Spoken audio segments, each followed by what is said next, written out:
Episode 7 भ्रम, बेशर्मी और बर्बरता। विराट ने माया की तरफ देखा। उसकी त्योरियां हल्की सिकुड़ी हुई थीं और आंखों में कुछ उलझन के साथ एक धीमी हैरानी तैर रही थी। फिर वह बोला, तुम्हारी इस झिझक और सकुचाहट को देखकर तो बस यही लगता है कि तुमने आज से पहले कभी ऐसा कुछ किया ही नहीं। विराट की बात सुनते ही माया के होंठों पर हल्की सी मुस्कान तैर गई। उसने बेहद नर्म अंदाज में अपना हाथ उठाया और अपनी उंगलियां धीरे धीरे विराट के गाल पर फेरते हुए धीमे स्वर में कहा, मैं समय समय पर जरूरी ट्रीटमेंट करवा लेती हूँ। अपनी बॉडी को हमेशा मेंटेन रखना पड़ता है।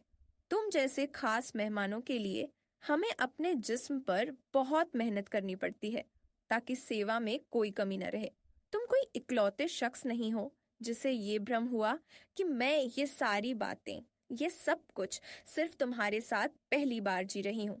हर नए ग्राहक के मन में शुरू में एक अजीब सा वहम जरूर घर करता है, लेकिन मजेदार बात यह है कि असली मजा उन्हें आखिर में इसी वहम की वजह से मिलता है।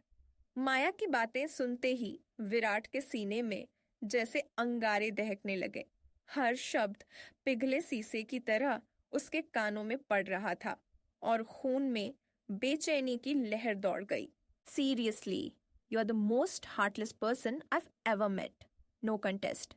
खुद के जिस्म को यूं बेधड़क इस्तेमाल करने का दुस्साहस तुम्हारे जैसी औरत में ही हो सकता है। विराट की बात सुनते ही माया हंस पड़ी, लेकिन उसकी यह हंसी विराट के गुस्से को हवा दे रही थी। वह अवाक रह गया। इतना मासूम चेहरा और इतनी बेशर्मी, उसकी भोली सूरत किसी को भी भ्रम में डाल सकती है। भोलेपन का मुखौटा पहने इस लड़की की असलियत ने विराट को गहरे सदमे में डाल दिया था। इस दफा विराट माया पर रत्ती भर भी तरस खाए बिना अपनी सारी ताकत झोंक कर पहले से कहीं ज्यादा जबरदस्त अंदाज में अपना काम जारी रखता है। दर्द अब असहनीय हो चला था। एक अकेला आंसू चुपके से उसकी पलकों से छलक आया, मगर इससे पहले कि वह गाल पर ढलता, माया ने उसे मिटा दिया। विराट के सामने कमजोर पड़ना वह गवारा नहीं कर सकती थी। बिस्तर पर विराट अपने हाथों और इरादों दोनों से बेहद संगदिल हो जाता। उस वक्त उसके लिए वह इंसान नहीं, महज जिस्म की एक मुश्त खाक बनकर रह जाती थी। माया शर्म की हर लकीर को मिटाकर विराट को अपनी पूरी हस्ती से ऐसे संतुष्ट करती है मानो कोई दुनिया ही न हो। माया की बेशर्मी का आलम यह था कि विराट देखता ही रहा। हैरानगी में उसके होश जैसे जवाब दे गए। जिस लड़की को उसने दूध की तरह निर्दोष समझा था, आज उसकी असलियत सामने आ गई। विराट सिंघानिया, जो हमेशा किसी का चेहरा पढ़कर उसका चरित्र भांप लेता था, आज पहली बार बुरी तरह चूक गया। वह लड़की उसकी कल्पना की मासूम परी नहीं थी। सच पूछो तो यह निहायत ही कमीनी है, इसके सिवा कुछ नहीं। माया के साथ विराट पूरी रात लगभग घंटों यह सब करता है।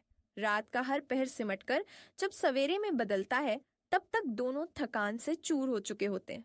गर्म पानी की भाप से धुंधलाए शीशे के पार विराट ने टॉवल लपेटा और बाथरूम का दरवाजा खोल दिया। ठंडी हवा का एक झोंका उसके ताजा नहाए बदन से टकराया और पैरों के नीचे टाइल्स की नम सर्द सतह महसूस करते हुए वह धीरे धीरे कमरे की ओर बढ़ चला। फिर माया नहाने के बहाने बाथरूम की तरफ बढ़ी और भीतर जाकर दरवाजा बंद कर लिया। जैसे ही कुंडी चढ़ी और उसने खुद को अकेला पाया, वह सब कुछ जो अब तक सीने में दबा रखा था एक साथ चेहरे पर टूट पड़ा। त्योरियों में सिमटी पीड़ा, होंठों की कंपी और फिर आंखों से वे आंसू बह चले जो उसने बहुत देर से रोक रखे थे, मानो कोई बांध हो जो एक झटके में ढह गया हो।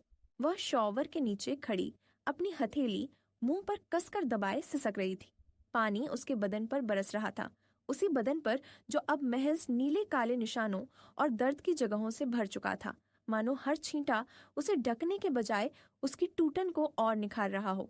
देह पर गहरे स्याह नीले और लाल रंग के चिन्ह ऐसे बिखरे थे जैसे विराट ने रोश में आकर उसे नोच नोच कर खाया हो, और हर निशान उसकी बर्बरता का एक मूक गवाह बनकर त्वचा पर दर्ज हो गया था। उसके जिस्म की तकलीफ तो कम थी, मगर रूह अंदर से टूट रही थी। माया ने काफी देर तक अपनी आवाज को भीतर ही घुटने दिया और चुपचाप आंसू पोंछती रही। कुछ देर तक बाथरूम में अपना दर्द हल्का करने के बाद माया नहा धोकर बाहर आ गई। विराट पूरी तरह तैयार खड़ा था। सूट की सिलवटें जरा भी नहीं थीं और कफलिंग्स की हल्की चमक कमरे की मध्यम रोशनी में भी साफ झलक रही थी। जाने के लिए मुड़ते हुए उसके हाथ अपने कोट की भीतरी जेब में गए और एक चेक निकाल लिया।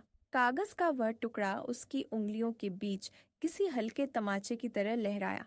उसने माया की तरफ कदम बढ़ाए, आंखों में न कोई नरमी न कोई सवाल। पास आकर उसने वह चेक एक झटके में माया की छाती पर उछाल दिया। हवा में एक पल के लिए पत्ते की तरह लहराकर वह उसके पैरों के पास जा गिरा। स्वर बिल्कुल रूखा और तौलकर बोला गया हर शब्द था, ये लो, पकड़ो, तुम्हारी रात भर की सेवा का भुगतान। अपने भीतर सुलगते दर्द को कहीं गहरे दबाकर माया ने पूरी बेशर्मी से वो चेक उठा लिया। निगाहें जैसे ही रकम पर पड़ी, उसके होठों पर एक अजीब सी मुस्कान खींचाई। वह पल भर को विराट की आंखों में देखती रही, फिर एक बनावटी अंदाज में बोली, थैंक यू सर। अमाउंट देखकर साफ लग रहा है कि आपको मेरी सर्विस बहुत रास आई। दोबारा आना मत भूलिएगा। विराट ने माया के बालों में अपनी उंगलियां बेरहमी से उलझा दी और एक झटके में उसे अपनी ओर खींच लिया।